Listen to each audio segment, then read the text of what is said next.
এক গ্রামে এক বুড়িমা থাকতেন। তিনি খুব গরিব হলেও দয়ালু ও সাহসী ছিলেন। রাতে একদল ডাকাত প্রায়ই গ্রামের বাড়িঘরে হানা দিত। একদিন সেই ডাকাতরা বুড়িমার কুঁড়ে ঘরে ঢুকে পড়ল। বুড়িমার ঘরে কোনো ধনদৌলত ছিল না, শুধু এক হাঁড়ি ভাত আর শাক।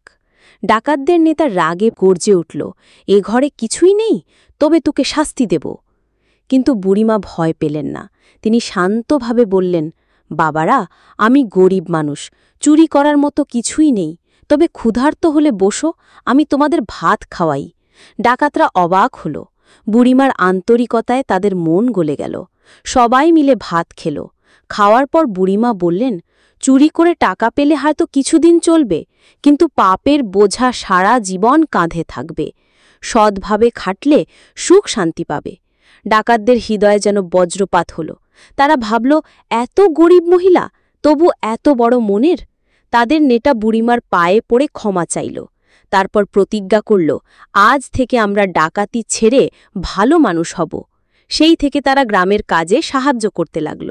কেউ জমি চাষ করত, কেউ কাঠ কেটে দিত, কেউ পাহারার কাজ নিল। গ্রাম ধীরে ধীরে শান্ত ও সমৃদ্ধ হল। বুড়িমার দয়া আর সাহস ডাকাতদের জীবন পাল্টে দিল। গ্রামের মানুষ তাকে মা বলে ডাকতে শুরু করল।